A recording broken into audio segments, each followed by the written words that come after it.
quando ela entrar aí, você finaliza para mim, mas eu já estou querendo começar a reunião, porque ela está com a oração que eu pedi que ela fizesse. E aí você pode conduzir a reunião, porque aí a gente pode ficar sem comunicação, a não ser que algum companheiro sinalize, né, Ciro, que quer falar. Mas aí eu prefiro abrir a palavra para você no momento e quando ela chegar eu interrompo para fazer a oração que a gente sempre começa inicialmente, uma oração, uma prece do Rotariano que ela pegou para a gente fazer a leitura hoje. Mas eu já posso abrir para você ir já falando sobre o assunto que você vai abordar hoje no clube. Fica à vontade de dar boas-vindas também, em nome do nosso clube. Dizer que a gente está muito feliz de você estar aqui com a gente, né? A gente está com o toque de recolher, está todo mundo realmente em casa agora. E essas reuniões têm sido um alento para esse momento que a gente está vivendo. A gente tem se visto, tem discutido e tem participado de forma efetiva, né? Hoje, realmente, acho que o problema está mais relacionado à internet, que os companheiros estão ausentes, mas normalmente a gente tem tido uma quantidade boa de companheiros, né? Então, eu já posso abrir a palavra para você. Bem, vamos falar um pouquinho sobre a situação do Rotary frente a essa pandemia do Covid-19 e depois também você quer algumas informações a respeito dos sites, não é isso? Sim, Uniclubes e sobre o... Como é que se diz? O seguro. Ok. Bem, em relação à situação do Rotary em relação a essa pandemia, o que é que nós temos para informar? O presidente do Rotary Internacional nos propôs aí o lema "O Rotary Conecta o Mundo", e acho que nem ele nem ninguém poderia imaginar que viria um vírus, né, uma pandemia dessa, para nos obrigar a nos conectarmos literalmente. Mas essa crise, se a gente for observar, trouxe algumas coisas de positivo também, né? Apesar de tudo isso estar sendo causado pela pandemia, mas a gente tem que buscar a nos conectar com o que está acontecendo em nossa volta para tirar proveito também disso. E a gente tem visto, por exemplo, que os Rotary Clubes do mundo todo estão trabalhando fortemente para combater a pandemia. E eu diria até que tem muitos clubes que estão trabalhando mais agora com afastamento social, dentro de casa, e está trabalhando mais do que antes da pandemia. Porque é todo mundo conectado aí, buscando ajudar realmente as comunidades. E levando em consideração de que quando a gente faz, é um tipo de ajuda que a gente faz para o próximo, que termina voltando de forma positiva para a gente, né? Porque a gente protege o outro, está sendo protegido também. É muito importante. Então, a nível de clube, a gente percebe que os clubes estão atuantes aí, estão mostrando para as comunidades que Rotary existe, por que existe, que está atenta a essas dificuldades surgidas e que está fazendo a sua parte. E a gente tem conseguido realmente fazer um excelente trabalho aí, fazendo ou adquirindo máscaras, né? Gênero alimentício, material de higiene, jaleco, uma infinidade de coisas que os clubes estão conseguindo através de recursos próprios, através de projetos, através de campanhas e parcerias, mas estão ativos aí buscando minimizar essa situação. A nível de distrito, o governador colocou à disposição dos clubes mais de R$167 mil para que os clubes fizessem pequenos projetos, como o de vocês aí foi contemplado também. Então, infelizmente, poucos clubes fizeram projetos, que é uma coisa de se estranhar, porque nas minhas visitas como governador aos clubes, muitos clubes diziam que não faziam projetos para beneficiar a comunidade porque não tinha recursos. E a gente vê uma situação dessa, onde é disponibilizado mais de 167 mil, e dos 108 clubes do nosso distrito, apenas 18 requisitaram esses recursos, né? Muito pouco. Mas os que conseguiram estão aí já recebendo os valores para começar a utilizar e colocar em prática os projetos.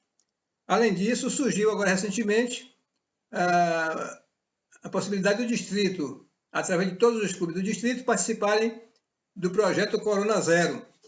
O Corona Zero surgiu baseado no projeto Hepatite Zero, né? É a mesma equipe que está fazendo.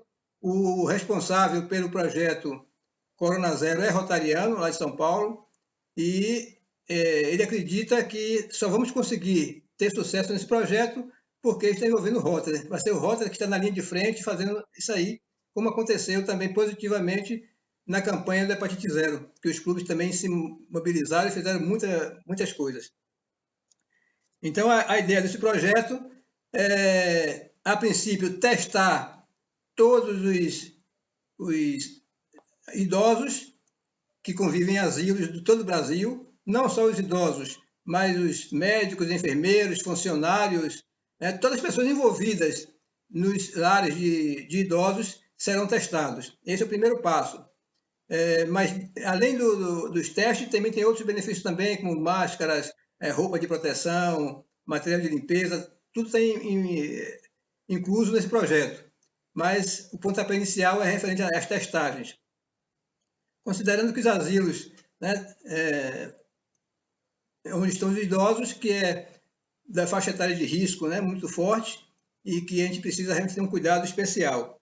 A ideia é de testar todos os asilos do Brasil. E onde é que o Rotary entra nisso? Né? Não terá custo nenhum para os clubes. Esse projeto será financiado por parceiros internacionais muito bem abonados financeiramente, vamos dizer assim, que vão bancar todas essas despesas. Né? Cabe aos Rotarys identificar os lares de idosos, fazer um cadastro que é feito online, e a partir daí os responsáveis pelo projeto vão entrar em contato com os asilos, vão treinar virtualmente a equipe técnica, porque diferente do projeto Hepatite Zero, que qualquer pessoa poderia, com um certo treinamento, fazer o exame, os testes, no caso do teste do coronavírus, precisa de uma equipe médica, né? Pode ser médicos ou enfermeiros, porque não é o exame teste rápido, vai ser o teste de laboratório. Então, precisa de conhecimento. Então, é aquele teste que faz com 3 cotonetes, né, que introduz nas narinas e na garganta para coletar o material, e isso precisa ser feito por pessoas preparadas. O laboratório que está fazendo parceria no projeto são os laboratórios Fleury, que tem em diversas partes do Brasil, e é importante que os clubes façam parceria com as secretarias municipais de saúde, porque pode ceder aí o seu corpo técnico, também pode facilitar também na remessa desse material para os laboratórios. Lembrando que é importante identificar no formulário de cadastro um médico, que pode ser um médico do próprio abrigo, pode ser um médico da Secretaria de Saúde, pode ser um médico rotariano ou um amigo do clube aí que queira fazer parte do projeto, e ele vai apenas ceder o nome dele e o CRM. Quando faz o cadastro que consta lá o nome do médico com o CRM, para o laboratório, isso já vai ser considerado como uma requisição dos exames. Então, não vai precisar fazer individualmente a solicitação. O próprio formulário já prevê isso aí. Então, a ideia é essa. Eu sei que os clubes aí de Piauí já estão providenciando isso, parece que já encaminharam, parece, esse formulário, não sei, e vamos aguardar. Mas esse projeto não visa atender só aos lares de idosos dos lugares onde tem Rotary. Então, podemos ver também nas cidades circunvizinhas que tenha também lar de idosos para também de cadastrar, porque a ideia é cadastrar todos os lares de idosos do Brasil. Bem, em nível de RI, o Rotary Internacional disponibilizou, através de um fundo de desastre, disponibilizou 19 milhões especificamente para combate ao Covid-19. Desses 19 milhões, os distritos do Brasil conseguiram 3 milhões e 600 também para essa finalidade. Então, vão utilizar esse recurso basicamente para o combate ao Covid-19. Além disso, o RI dispensou que para projetos de subsídio global, que a gente sabe que precisa de um parceiro internacional que tem que bancar pelo menos 30% do valor do projeto, se for para a Covid-19, o RI dispensou que o parceiro internacional entre com dinheiro. Basta constar o nome do parceiro internacional, mas ele não precisa entrar com dinheiro nenhum. Então, facilitou bastante aí para que os clubes ou distritos façam projetos de subsídio global para combater a Covid-19. E aí vai ter o dinheiro só apenas do distrito, do clube e da Fundação Rotária. E aí vem esse afastamento social, né, que nos motivou a buscar essas ferramentas de videoconferência para continuarmos nos vendo, para continuarmos trocando ideias como rotarianos e buscando uma forma de entrar em ação, mesmo estando em casa. E a gente vê também as oportunidades que vêm surgindo com essa pandemia e que a gente tem que aproveitar. Eu cito algumas vantagens que essas reuniões virtuais vêm trazendo para os clubes, que é importante a gente mencionar. Uma das vantagens que muitos clubes têm formado é o aumento do percentual de frequência. O aumento do percentual de frequência em relação a reuniões presenciais. Tem clube que está conseguindo uma frequência bem melhor no virtual do que no presencial. A participação ativa dos companheiros. A gente tem observado que, às vezes, em reuniões presenciais, tem companheiros que entram quieto e saem calado. Nas reuniões virtuais, a gente tem percebido que todo mundo quer dar uma palavrinha, quer dar uma opinião. Isso tem sido muito positivo nas reuniões. Além do que, a gente tem que ver que as atividades foram interrompidas assim, bruscamente com a pandemia, com o afastamento social. E a gente fica em casa estressado, ansioso, sem saber do futuro, sem saber quando é que vai acabar isso. E tudo isso tem afetado emocionalmente os companheiros. Então, fazer reuniões também, semanalmente com os companheiros é uma forma de você se distrair, de relaxar, de rever os amigos, de brincar. E tudo isso serve também para aliviar essa tensão emocional da gente. A gente tem que valorizar isso também. Não deixar o Rotary parar, né? A gente sabe que o Rotary não para, não tem férias, e a gente está provando isso. Mesmo em casa, mesmo afastado, a gente está provando que o Rotary não para. E que a gente continua buscando um pouco de continuar servindo, né? Que a principal atividade do Rotary é servir, e a gente continua fazendo isso mesmo em casa.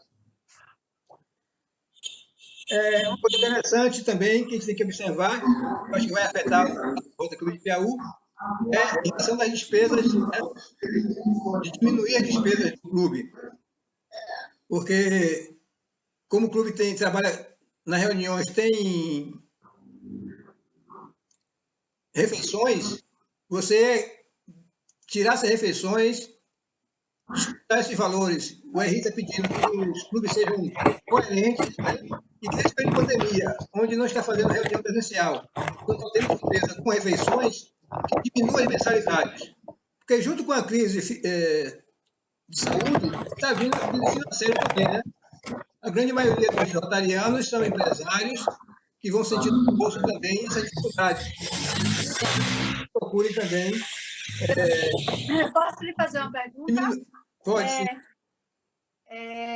Relacionada à diminuição da despesa, eu achei que é uma ótima abordagem. E eu queria saber também quanto à próxima gestão, quer dizer, a companheira Áurea, sobre a visita do governador, que provavelmente não vai ser presencial também, se essa vai ter uma redução desse custo, se o distrito já informou alguma coisa a respeito disso, entendeu? Não. Tudo indica que as primeiras visitas do governador vão ser virtuais. Pode ser que mais para frente aí que a coisa seja liberada e aconteça presencialmente. As primeiras, eu acredito que vão ser virtuais. A taxa per capita do distrito, né, a taxa distrital, ainda não foi definida. O governador deve fazer isso, seria para acontecer na conferência, onde ele apresenta um orçamento e os presidentes votam e discutem sobre essas taxas. Ainda não aconteceu. É bem provável que seja levado em consideração que essas despesas iniciais não vão acontecer e pode ser que ele queira até ou manter ou reduzir a taxa distrital. Isso aí vai ser certamente discutido bastante ainda, porque mesmo que seja virtualmente, mas essa assembleia tem que acontecer, né, para aprovar o orçamento. Então, vamos na época, que participem os presidentes e que questionem isso aí também. Muito interessante. Então, a ideia é essa, então, que reduzam isso. Isso também favorece, reduzindo a mensalidade, favorece que mais companheiros entrem no clube, porque a gente sabe que tem companheiros que às vezes não entram no clube porque das condições financeiras, né? Acham que é caro pagar as mensalidades, e aí, de repente, reduzindo, a gente consegue atrair mais pessoas para o clube. É isso. Esse ano a gente já trabalhou com isso. Quando paramos a reunião, a gente parou a arrecadação, vai ficar até o mês de abril, anistiado até julho, o valor da mensalidade, e com a fim de que a gente arrecada tudo com esse valor. Então, assim, a gente ficou em condições de fazer eventos beneficentes, como a gente fazia para arrecadar fundos para manter o clube, né, essas despesas.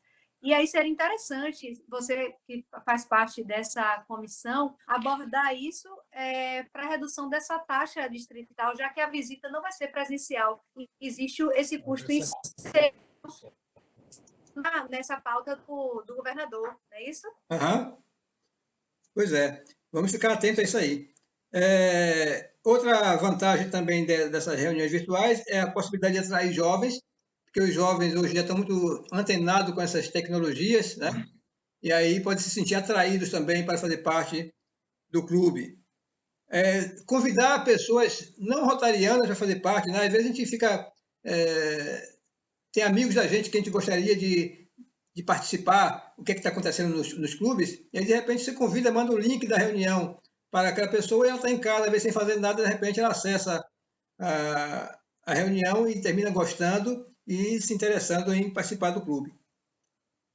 Outra coisa que tem enriquecido bastante as reuniões virtuais é a possibilidade de você trazer bons palestrantes, tanto da área rotária quanto fora, né? Pessoas que podem, de outras cidades, bons palestrantes, fazer excelentes temas. Eu tenho participado de muitas reuniões, tanto do nosso clube, do nosso distrito, quanto de outros distritos. E são reuniões fantásticas, com excelentes palestrantes, tanto rotários quanto não, com excelentes temas, coisas da atualidade, aí, coisas de interesse geral, e que tem enriquecido muito as reuniões. E a gente tem que fazer isso, e sem custo nenhum, né? E a gente tem que lembrar que essa pandemia, tudo indica que não vai acabar assim tão rápido. É bem provável que ainda tenha algum tempo aí de pandemia, de afastamento social. E aí é importante que a gente motive todos os companheiros a aprenderem a utilizar essas ferramentas, né? Está todo mundo em casa, tem vários clubes dizendo, mas a maioria dos companheiros são idosos, não sabem mexer no celular, não sei o quê.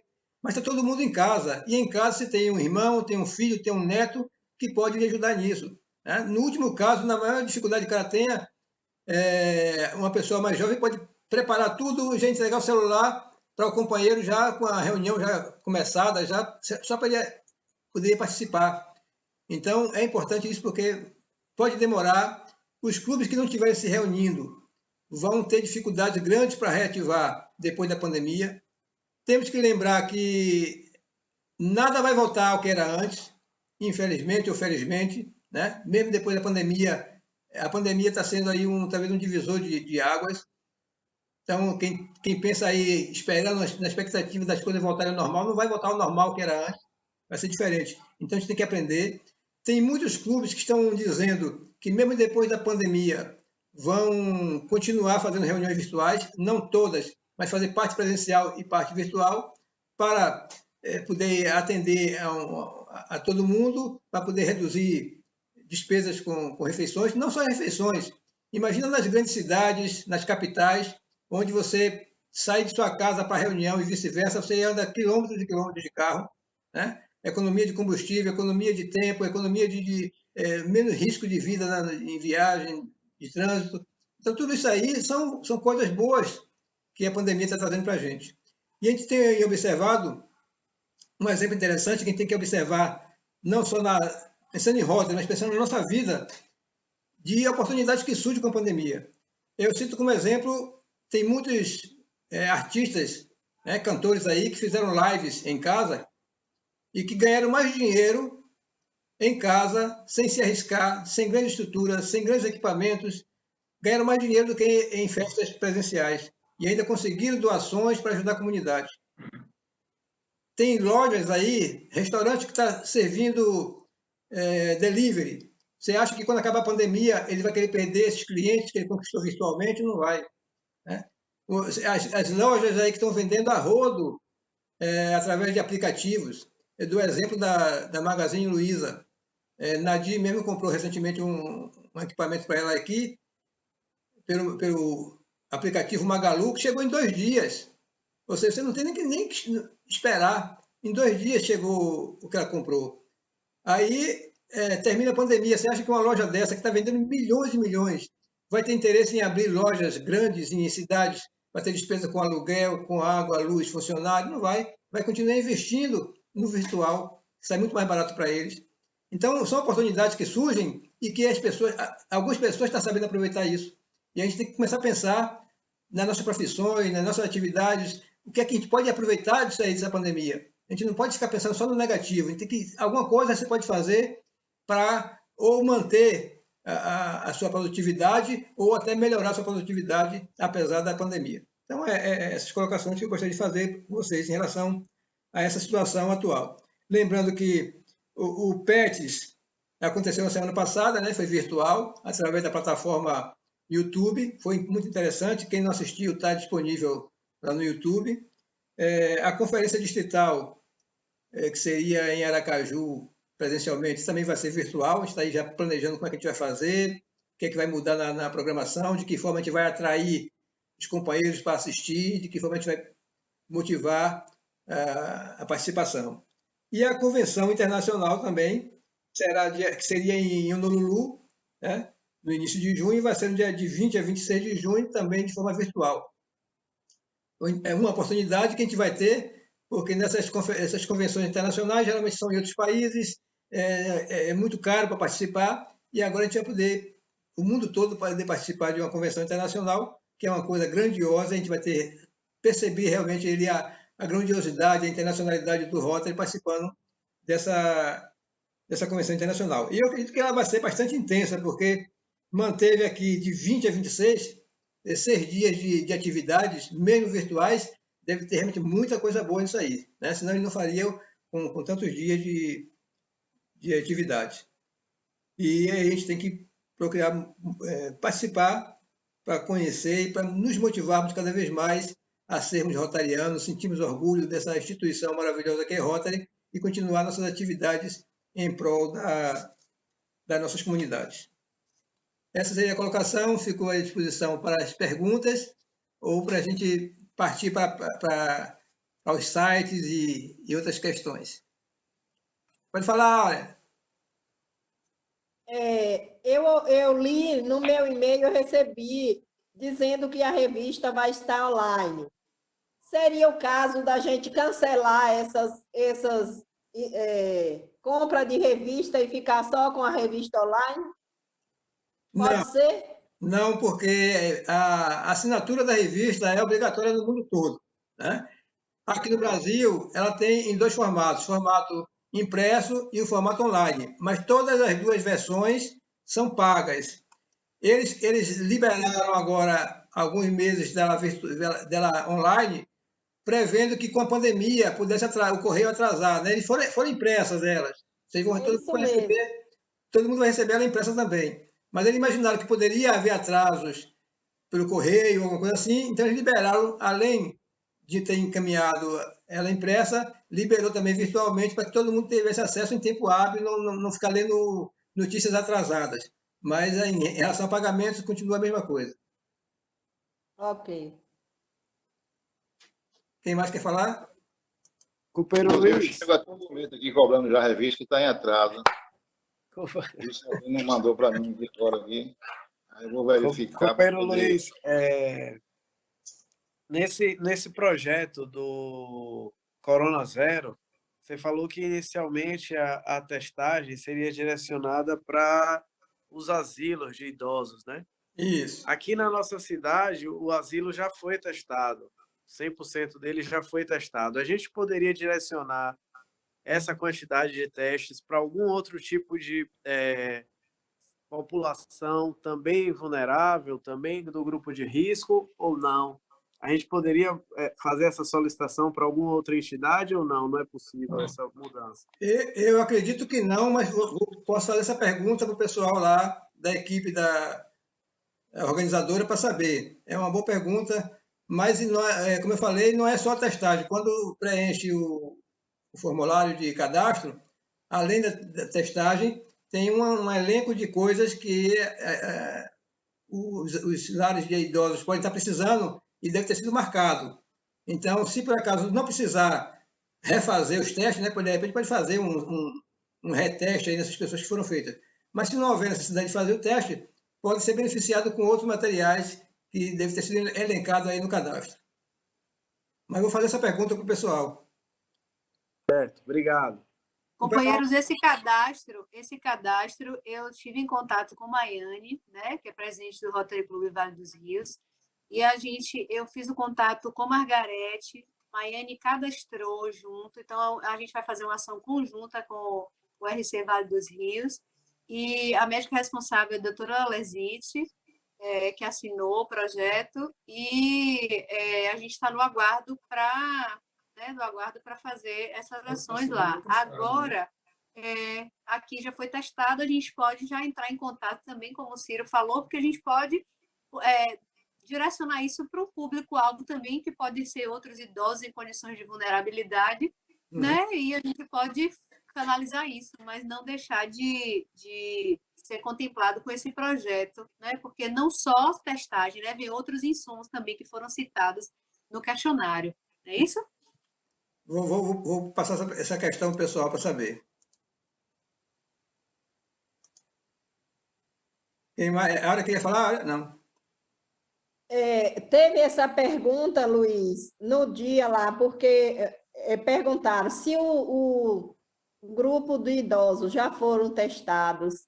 Aí a moça que estava fazendo a explicação, ela disse isso, que já não já que a testagem já tinha sido feita, que então eles iam ser beneficiados com outras coisas, os outros itens. Isso. Entendeu? Foi feita essa pergunta. Ótimo. Claro.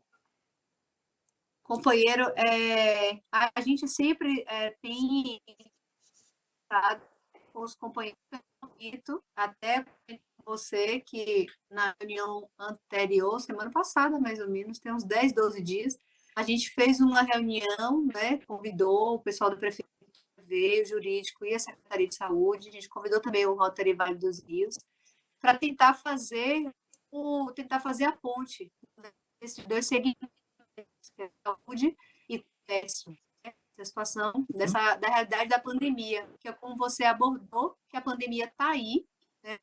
A pandemia vai passar, né? Mas o vírus vai ficar, vamos ter que aprender a conviver com o vírus, né? E né, a intenção do Rotary, nesse momento, do Rotary Clube de Piauí, né, foi levar ao conhecimento das autoridades fazer essa sintonia, né, da saúde. Foi daí, no momento, logo no dia, a gente teve a notícia do alto número que foi com a testagem da Fundação Deraldinho. E aí, nessa semana, pela situação do toque de recolher, para que seja cumprido o decreto municipal, já tem algum tempo que foi, mas que não estava sendo cumprido, e que isso gerou muita aflição, né? Nós temos vários companheiros, várias situações aqui, que se sentem, de alguma forma, engasgados, querendo falar. Então, esse momento de reunião, a gente normalmente traz isso à tona, e releva, e pontua, e acalma, e discute, para a gente construir uma realidade que a gente está vivendo um campo de incerteza muito grande, nesse momento que nós todos estamos vivendo.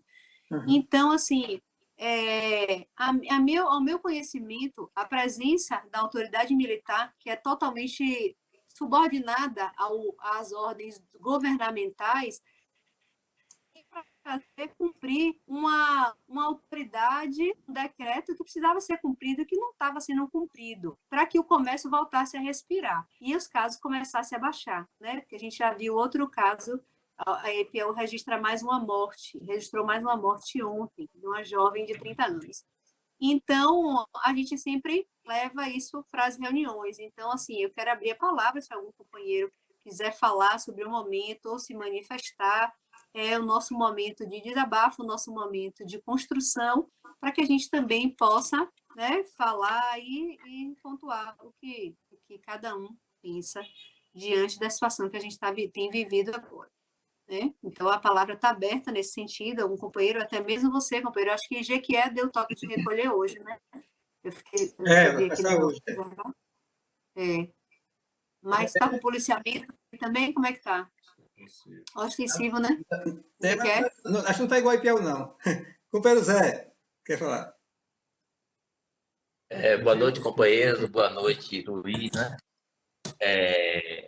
Eu estava analisando. Hoje mesmo eu tive que ir às 8 horas da manhã, 8h30. Eu fui à Avenida Getúlio Vargas. Eu seguia a Lauro de Freitas até mais ou menos mais da Romaria, Zé do Mármore, e eu vi a imensidão de gente que está de dia. Por quê? Pessoas que descem para a casa lotérica, bem que hoje tinha pouca gente, né? Porque não está havendo pagamento de benefício. Mas a universalidade de gente de dia é intenso. De noite, mesmo porque está o tempo frio, o Piauí não gosta de sair, e os bares estão fechados, restaurante fechado, hamburgueria fechado. Então, não sei por que essa ostensividade toda, tanto carro de polícia à noite, já que as pessoas não saem porque não tem serviços abertos. Né? Eu acho isso até uma mostra brutal de poder. Né? Porque a necessidade de dia... Poxa, eu acho que se você for na rua encontrar as pessoas, vai ter 2.000 pessoas nas ruas durante o dia. E de noite, sem essa obrigatoriedade de recolher, se ficar aberto, você vai ver que são poucas pessoas. Porque as lojas de conveniência é onde a turma se reúne, bares, clubes. Né? Então, eu não acho por que isso. Se temos gastos, né, que esses gastos poderiam estar sendo direcionados para contratar até pessoas para estar na porta da loja controlando, né, verificando a distância. Eu vou mesmo, passo o meu escritório perto da Caixa Econômica, às vezes eu passo para aquela região ali, eu vejo mesmo com a obrigatoriedade de 1,5 m, as pessoas acabam encostando no outro para conversarem. Eu acho que esse dinheiro se gastando com essas prevenções, que para mim eu acho assim, sem fundamento, esse dinheiro era para estar sendo gasto contratando até pessoas que estão aí desempregadas nesse momento para fazer esse controle de filas nas casas comerciais e agências bancárias. Obrigado, pessoal. Eu acredito também que esse toque de recolher não tem nenhum benefício. Justamente por isso que o Zé colocou aí. Porque à noite, mesmo que alguém saia, mas vai sair, vai dar uma volta, vai sozinho, não vai ter aglomeração. Eu acredito mais que essas medidas são mais para dar uma resposta à comunidade, para dizer que estão fazendo alguma coisa, para dizer que está tomando alguma medida para combater a pandemia. Mas, na prática, eu acho que não tem efeito nenhum. Se fosse durante o dia, sim, fazer um controle mais rigoroso durante o dia, tudo bem, mas à noite, eu acho que realmente não faz muito sentido, não.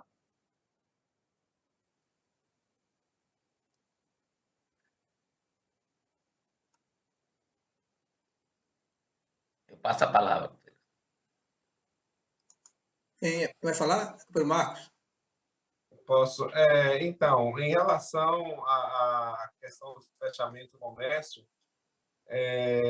a gente já tinha discutido isso. Eu fui um dos que abordei que acho que deva haver uma restrição do comércio cada vez maior, com o intuito da gente diminuir o tempo de restrição ao restante.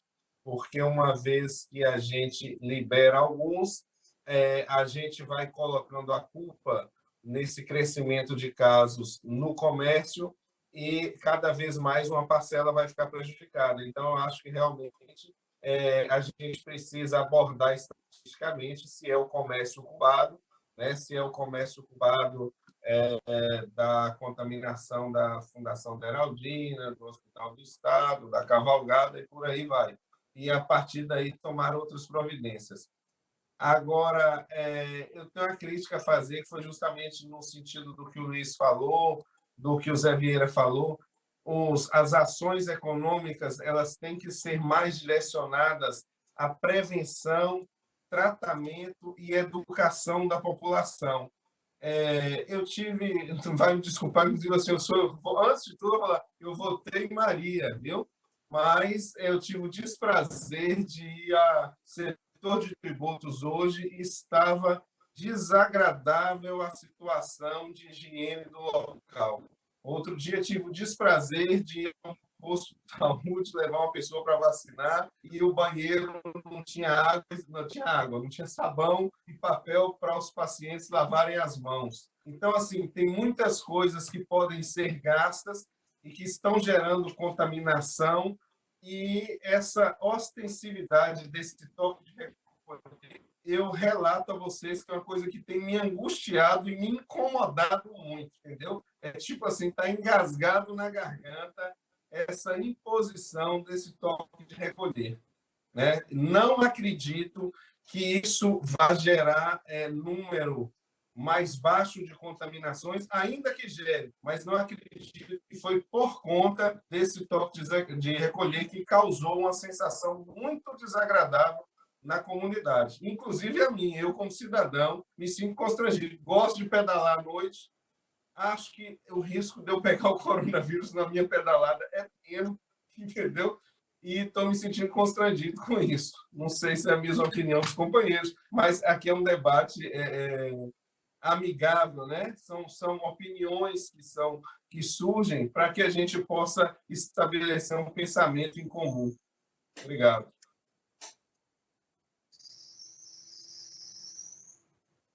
Companheiro, alguém está finalizando para falar? Oi, Tiago. Fala, Tiago. Boa noite, companheiro, companheira presidente, companheiro instrutor do distrito aí, Luiz Augusto, um prazer vê-lo, um prazer ver os demais companheiros. Eu queria levantar aqui uma dúvida, companheiro presidente, diante de um comentário do companheiro Zé Vieira, na última terça-feira. A gente conversou por telefone e acabou que abordamos alguns assuntos do Rotary. E esse auxílio, auxílio distrital, né? O termo não é esse, não é outro termo. Subsídio distrital para combate à pandemia Covid-19. Como ele é direcionado a alguma ação específica? Essa comprovação, como é que essa comprovação dos gastos acaba restringindo essa autorização desse dinheiro? Como que é a vinculação disso, né? Como que esse dinheiro tem alguma obrigatoriedade de ser destinado a algum fim? Como é que funciona? De acordo com o Zé Vieira, eu fiquei com dúvida a respeito disso. Eu até perguntei, pedi até ajuda ao companheiro Cláudio no grupo, porque eu nunca fui contemplada, nunca mexi com o projeto de subsídio distrital. Mas quando eu recebi o e-mail do governador, eu mandei um WhatsApp para ele e perguntei: governador, a realidade está mutante, então a necessidade é outra. Eu posso alterar o destino? Ele: Patrícia, contanto que seja para a Covid, tudo bem. Eu pensei que esse dinheiro tivesse que ser creditado numa conta e prestado das notas, como tem que fazer zerar. Mas ele disse que não. Ele me passou aquele valor que eu também mostrei a vocês no WhatsApp, que é 8 mil e alguma coisa, e ele já faz o pagamento direto ao fornecedor. Vamos supor, se eu comprar máscara, jaleco ou qualquer coisa relacionada a essa estruturação do coronavírus, ele faz o pagamento direto ao fornecedor, entendeu? E a nota vai para ele, entendeu? Eu só faço pegar a nota e ele disse que mais ou menos 48 horas está pago. Então, no nosso projeto inicial, eu vou repostar ele no nosso grupo, gente volta às ações todas para o Hospital Geral de Piauí, naquele momento da pandemia. A gente não tinha UPA ainda. Então, assim, o hospital, naquele momento, estava precisando de bomba de desinfecção, com hipoclorito 1%. Então, a gente pediu para hipoclorito, a gente pediu bomba, a gente pediu jaleco, que, inclusive, o jaleco fazer, a gente fez a entrega, já foi contando com esse dinheiro, mas como a gente tem crédito, eu já fui na Infopel, comprei os rolos de TNT e as costureiras voluntariamente já estavam costurando esses jalecos, a gente já fez a entrega de parte desse jaleco. Então, assim, aí eu estou formatando, inclusive trouxe isso para a plenária para discutir com vocês qual é a realidade, onde a gente pode adequar, porque o governador disse assim, Patrícia, contanto que seja para o coronavírus, você tem essa liberdade. Então, a gente está livre, eu preciso da sugestão de vocês para a aplicabilidade desse recurso, porque eu quero que realmente esse recurso tenha um efeito ostensivo, né? Eu sei que o recurso não é grandioso, mas, assim, para que a gente ajude. No momento, o hospital também passa por uma situação que ele, por conta dessa demanda ser voltada pelo Covid para essa situação, o valor das AIHs do Hospital Geral continua os mesmos. Mas o que a gente vê com a equipe de saúde é que continuam recebendo os agravos, que até o chefe do hospital, né, o Alex, ele falou que a depender tem uma legenda lá, vermelho, verde, vai para o hospital geral para depois sair. Então, eles continuam recebendo e a ala Covid foi reaberta no hospital, entendeu? Eles têm que receber, então é suporte à vida. Então, a gente tem visto essa necessidade aqui em Piauí. Então, eu estou compartilhando com vocês esse momento, até peço a Luísa que se puder sugerir também, para a gente já formatar alguma coisa, para que segunda-feira eu já comece a ter essas notas, eu já ter contato com os fornecedores, para que o governador faça o repasse para que a gente possa receber esses insumos para o enfrentamento do Covid. Tá? Então, a palavra está aberta para vocês aí, porque o motivo também da minha reunião, além da presença nobre do nosso companheiro para esses assuntos, o assunto principal seria esse também. Tiago. Então, no dia que eu estava conversando, na terça-feira, conversando com o Zé, ele levantou uma questão que eu acho importante a gente colocar aqui, até seria interessante ele planar um pouco mais a respeito do que ele pensa. Mas, assim, Zé colocou que, assim, nesse momento da crise, né, da pandemia de Covid, algumas instituições, por exemplo, o Hospital Geral de Piauí já está recebendo uma atenção especial do governo do estado. Isso está sendo suficiente? Talvez não, talvez teria que ser mais, mas que talvez tenha outras frentes aí que não estejam recebendo a atenção necessária, até por passar despercebido, ou por questões burocráticas, ou por falta de documentação, né? E acaba tendo alguma necessidade maior nesse momento, né, do que instituições que estão em evidência e com prioridade na atenção da gestão central lá em Salvador. Então, assim, até pedir que o Zé colocasse aí, que essa opinião foi uma opinião dele, levantada por ele, que eu ponderei como importante que a gente observasse isso nas decisões na aplicação desse dinheiro, né? Pode até não parecer um recurso grande, mas que se soma a outros e vai fazer, com certeza, um impacto importante na nossa comunidade. Era isso que eu queria colocar. Satisfeito, presidente. Pois é. Depois, Cláudio. Companheiro Tiago, demais companheiros, eu comentei com o Tiago até sobre algumas receitas futuras que nosso clube, porventura, venha arrecadar, não é? Porque é um momento de guerra. No início, é bombado de recursos, né? Como tá vindo para os estados e municípios 120 bilhões de reais. Aí, quando passar essa guerra, fica a devastação. Aí ninguém mais vai querer olhar para o pobre coitado que está debaixo da ponte, que está lá passando fome. E algumas ações da gente fosse até a gente se preparando para o pós-guerra, pós-coronavírus, não é? Questão de alimentação, vem outra questão. As pessoas humildes, essas casas por aí, que pegam coronavírus, que tem febre, dor de cabeça, vindo o inverno, essas pessoas acho que não têm agasalhos nem para se proteger do frio. Esses recursos, se fossem destinados a cobertores, mantas, exatamente para esse povo mais vulnerável, não é? Eu acho que a gente também estaria trabalhando com a questão coronavírus e atendendo esse pessoal que às vezes o Bolsa Família, esses R$ 600 acaba sendo até uma miséria, porque tem casas que tem 5, 6, 7, 10 pessoas, né? O cara fora do coronavírus, ele pega um carro de pipoca, ele vai ter o dinheiro. Agora, ele pode ter até o dinheiro da alimentação, porque existe essas cestas básicas. Então, eu acho que a gente poderia juntar esses pequenos recursos para outras necessidades que eu acho que vão surgir e muitas. Principalmente, eu creio que o inverno agora vai ser bem forte. A gente pode pensar nesses detalhes. Tá? Obrigado, pessoal. Companheiro Cláudio.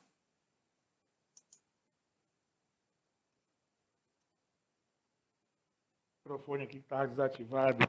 Boa noite, companheiro presidente, companheiro Luiz Augusto, e mais companheiros. É sempre uma alegria muito grande estar olhando para vocês, podendo falar com vocês. Dizer que, com relação ao subsídio distrital, apesar de ter recebido um valor bom em 2013, mas já são 7 anos passados, eu acredito que a modalidade de envio e prestação de contas seja até mais prática hoje, né? O companheiro Gazo, que era tesoureiro na época, lembra que nós tivemos que receber o recurso na época de 5 mil e poucos reais em conta.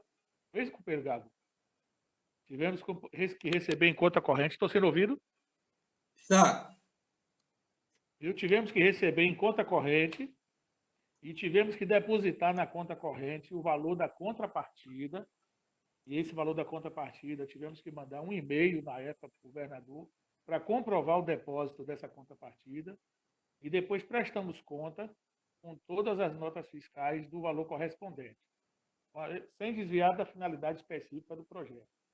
Eu concordo com a preocupação da companheira Patrícia com relação à eleição lá da Casa da Heraldina, porque o cenário realmente muda, como mudou lá, né?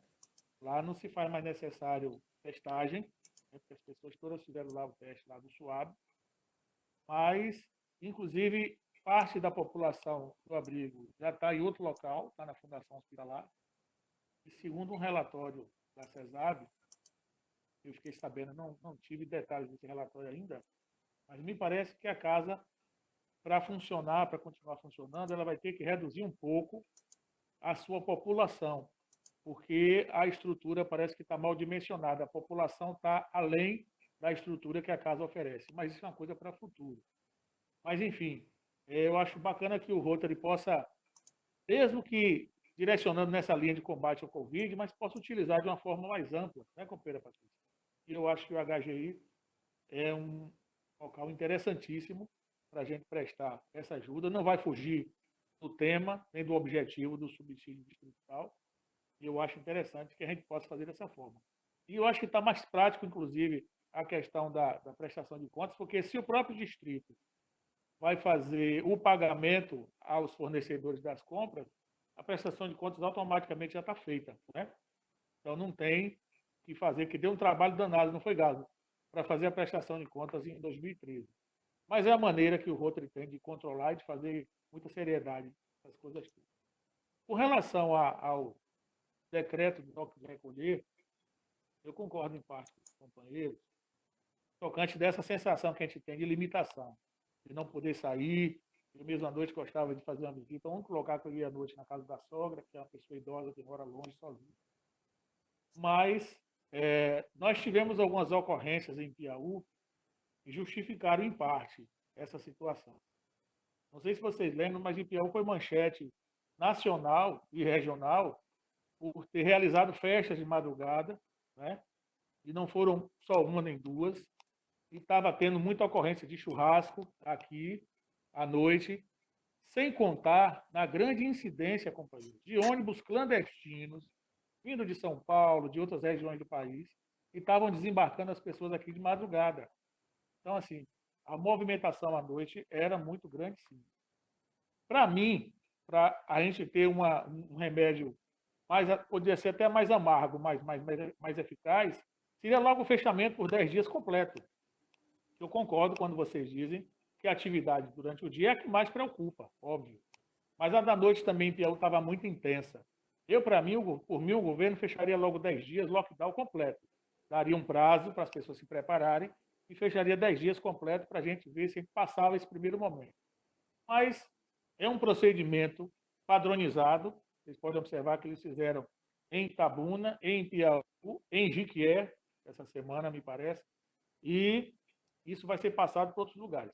No caso de Piauí, o interessante é que, conversando com pessoas de outras prefeituras, em alguns grupos, que tem vários prefeitos e vereadores, e Piauí está com uma amostragem de quase 8 testes por grupo de 1.000 pessoas, né? 7,6 testes por grupo de 1.000 pessoas.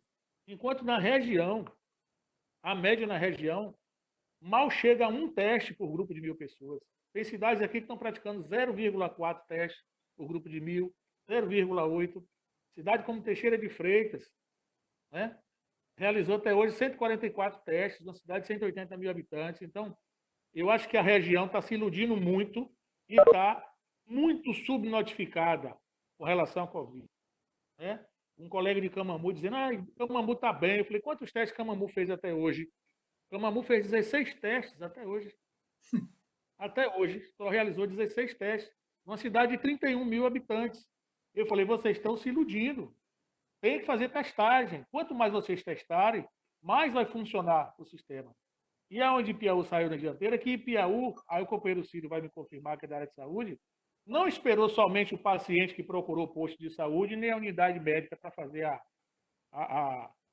o teste do Covid. O Disque Covid, muita gente ligou, passou que estava com sintoma, e o teste foi realizado em residência, não foi isso, companheiro Círio? Muita gente foi testada em residência. Então, assim, isso mostrou logo a cara da situação de Piauí, e eu questiono muito se essa não é a cara da nossa região inteira, né? Porque a movimentação nessas cidades também é muito intensa. Mas, enfim, eu acho que a gente precisa enxergar, concordo com vocês quando falam que essa situação, a tendência é durar por muito mais tempo, né?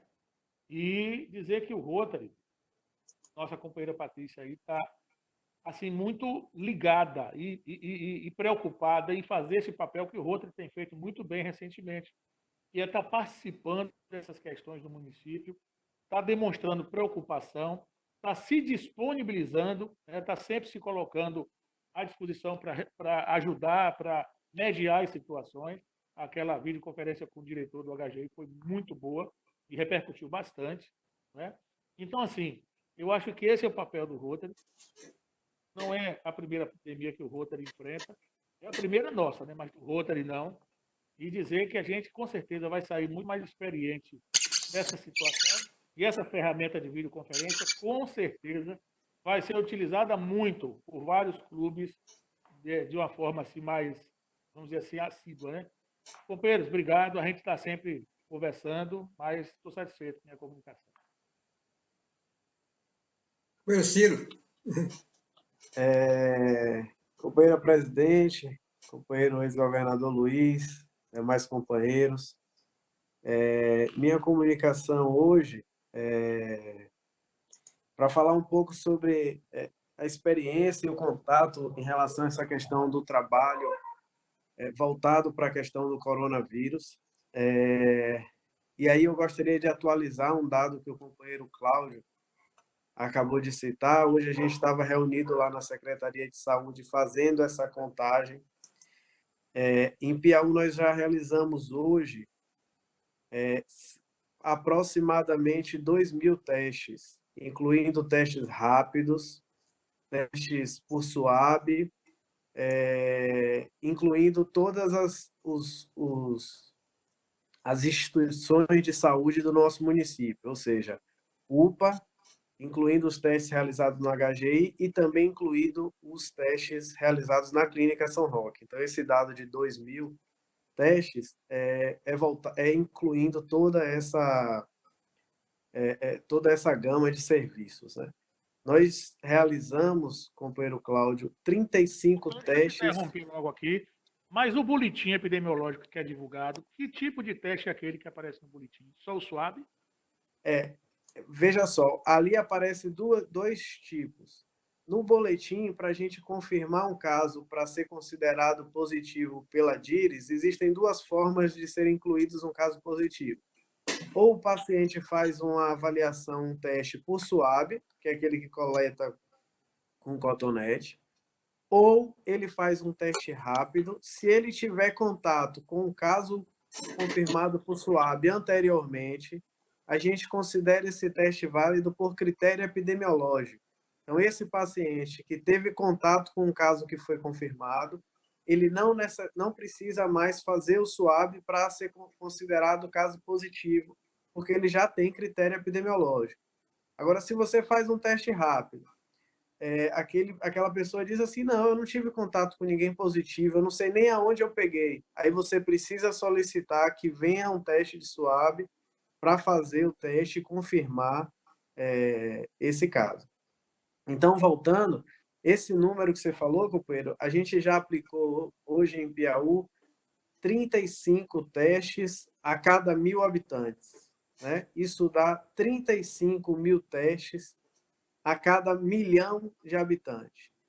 Isso é um dado importante porque a gente vinha falando nas reuniões iniciais, o companheiro Tiago, a companheira Letícia também vinha falando que a gente e outras autoridades vêm falando a importância de você testar a população, primeiro para você conseguir tentar isolar as pessoas e para você acompanhar a dinâmica do adoecimento no município. Então, hoje a gente tem feito testes. O teste é da seguinte maneira: a gente tem testado os pacientes que são notificados, são aqueles pacientes que procuram a unidade de saúde, a unidade de saúde entende que ele é um caso suspeito, a gente entra com o monitoramento desse caso suspeito e notifica e vai realizar o teste rápido dele após o início dos sintomas, 7 dias, de 7 a 10 dias após o início dos sintomas. E nós testamos hoje todos os contactantes dos casos positivos. Então, por exemplo, a gente tem um contato positivo descoberto numa casa. Quais são as pessoas que têm contato positivo com aquela pessoa no trabalho, em casa? E aí a gente sai testando as pessoas que tiveram contato com ele. Com isso também a gente consegue identificar, né, aonde essas pessoas estão, qual é a forma de contágio, de contaminação. Como existe contágio comunitário na nossa cidade, a gente ainda hoje em dia encontra alguns casos que a pessoa foi contaminada e não sabe aonde, que local foi que ela se contaminou, com quem foi que ela se contaminou, mas muitos casos que a gente identifica são casos de pessoas que tiveram contato e que a gente consegue, enfim, tentar rastrear a doença. Isso é uma coisa importante porque a gente consegue fazer teste hoje em muitas pessoas que estão assintomáticas, são as pessoas que têm um risco de transmissão maior da doença, e que a gente pode fazer um monitoramento dessas pessoas mais precoce.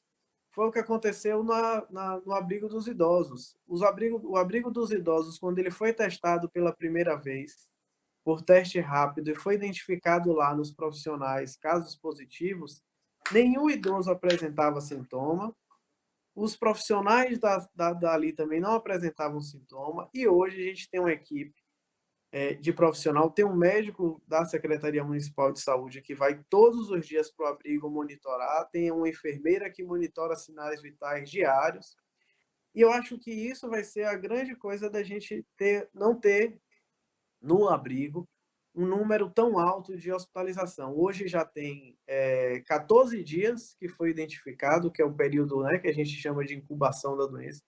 14 dias que foram identificados os casos do abrigo. A gente teve 3 internações de pacientes do abrigo e um óbito, né? Os outros pacientes estão sendo acompanhados, medicados, no abrigo, né? Os casos positivos, porque, como o Cláudio disse, os casos que foram identificados como negativos foram transferidos para a fundação.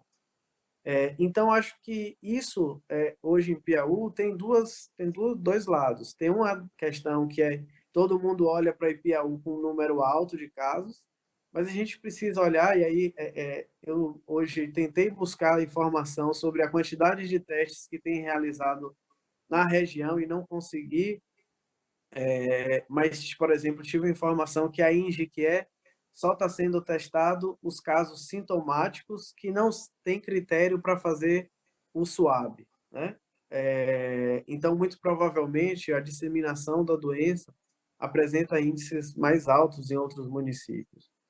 Eu acho que essa questão realmente da força policial é uma coisa que assusta, que causa uma sensação do ponto de vista emocional ruim, desagradável. A primeira vez que eu via as viaturas, o coronel estava lá dentro da secretaria conversando para definir algumas coisas. Isso realmente traz um impacto muito forte do ponto de vista emocional à população. Mas eu acho que assim essas ações, os companheiros falaram muito do período da noite, mas elas têm acontecido durante o dia também. Eu lembro do vídeo que Patrícia colocou aqui no grupo da quantidade de pessoas que estavam circulando na rua, porque o comércio estava meio aberto, meio fechado, né? Então a gente continuava com um número grande de pessoas circulando, mesmo com o decreto municipal de fechamento. A gente tinha uma equipe de vigilância que fazia essa fiscalização, mas que estava sendo agredida, xingada, menosprezada pela população, por alguns comerciantes. E aí, infelizmente, eu acho que com a percepção do aumento de casos, foi importante a gente ter um apoio no sentido de fiscalizar e de ver realmente se a gente conseguia fazer uma diminuição do fluxo de pessoas, porque assim eu acho que a gente tem um número menor de contactantes por casos também. Então, acho que o momento realmente é um momento muito delicado. Acho que essa pandemia traz muitos aprendizados, mas tem também esse lado dolorido que a gente precisa, em algum momento, enfrentar. O trabalho tem sido um trabalho bastante desgastante por conta do volume de informação e de coisas que a gente precisa fazer diariamente, da quantidade de casos que a gente precisa monitorar. E pasmem, a gente enfrenta aqui uma dificuldade que é o seguinte: a gente identificou um caso positivo e a gente precisa ligar, às vezes, para esse paciente 2, 3 vezes no dia, para que o paciente, mesmo sabendo que ele é positivo, que ele fique em casa. Porque, às vezes, tem gente que é positivo, mas é assintomático e diz, não, eu estou assintomático, eu vou no mercado, eu vou fazer alguma coisa, eu tenho que voltar para o meu trabalho. E a secretaria tem um trabalho grande em relação a isso. Tem que ficar ligando para essas pessoas, indo às vezes na casa para saber se realmente está em casa, se não está tendo contato com outras pessoas, e falando por telefone. Eu acho que é uma coisa importante, uma coisa que o Rotary, dentro do projeto, pode apoiar muito. Um é a questão da testagem, que eu acho que é uma coisa importante, e o outro ponto é a questão da educação da nossa população em relação à questão das medidas preventivas.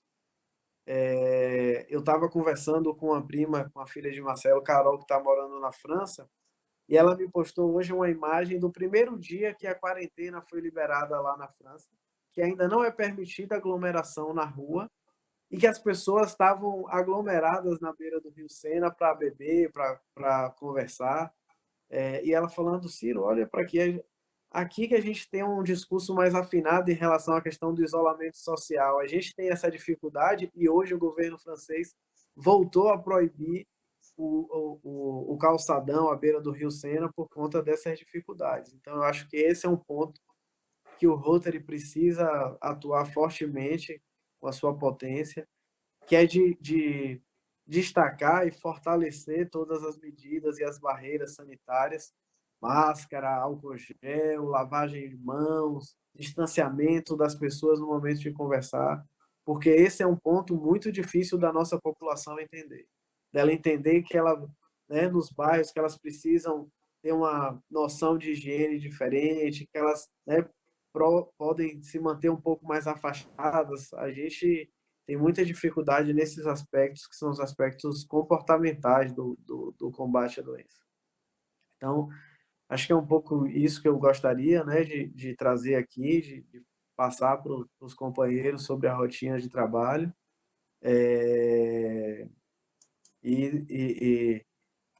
Enfim, de desejar que a gente continue enfrentando aí esses momentos, mas eu acho que o Rotary, eu tenho participado aí das reuniões e acho que é muito salutar a gente poder escutar todos os companheiros, todas as opiniões e ter esse momento, que é um momento de compartilhar os sentimentos. Satisfeito. Companheiro Cira, eu quero agradecer pela sua comunicação e constatar também uma coisa que aconteceu no país, que eu acho que o cenário de Piauí é uma amostragem do que está acontecendo a nível nacional, né? Da quantidade da contaminação. Apesar do Brasil estar testando, hoje eu ouvi na entrevista de Ricardo, 0,4, né? O déficit sanitário do país. A gente tem um déficit absurdo. As pessoas não têm higiene, entendeu? As pessoas não têm banheiro, vivem em condições insalubres, entendeu? Foi o meu primeiro questionamento diante do companheiro Luiz hoje, foi dizer assim, companheiro, eu posso me preparar para o pós-guerra? Justamente a abordagem que o companheiro, felizmente, o companheiro Zé Vieira abordou. Nesse momento, eu consigo perceber que existe o auxílio emergencial do governo, existe empresas em Piauí oferecendo cesta básica, e eu queria monitorar, mesmo que não seja na minha gestão, vai continuar sendo, que é da companheira Áurea, para que deixar isso em stand-by, porque nós vamos assistir a devastação, como o companheiro Zé Vieira falou. Nós vamos assistir a devastação. Está vindo frio, está vindo a fome. Julho e agosto são muito frios, e daí acabaram os auxílios do governo. As empresas já estão sobrecarregadas do auxílio. E agora? Com a fome. Então, assim, eu vou ligar amanhã, vou pedir ao governador que horas eu posso ligar para ele para estar conversando a respeito disso, porque a minha preocupação está realmente nesse momento pós-pandemia e pós-situação pandemia na minha cidade. Eu estou assistindo camarote como isso está acontecendo aqui. Entendeu? Então, assim, eu vi a empresa Oliveira está fazendo uma campanha para arrecada de alimento, Doce Mel está em cima, várias pessoas a gente está ajudando, fora Rotary, mas eu realmente estou sintonizada com o pensamento compartilhado pelo companheiro Zé Vieira e pelo companheiro Tiago, e queria sintonizar isso com vocês também. Mas a gente vai, em outro momento, no grupo, a gente vai discutir sobre isso a partir do momento que tiver um retorno oficial do governador, né? Que a gente vai ter que dar destino legal ao recurso, tá bom? Companheiro Luiz, por favor. É isso aí. Realmente é preocupante, a gente tem que pensar nisso aí. E com essa perspectiva de que vai demorar ainda isso aí, né? Eu acho que até o final do ano aí a gente vai ter dificuldade para ter contatos mais frequentes, com mais intensidade. Eu acho que a coisa vai ficar complicada. Vamos em frente. Companheiros, alguém quer fazer uso da palavra, companheiro Luiz? É só agradecer pela oportunidade. Fica devendo aí, né, os outros assuntos que eu queria tratar, né?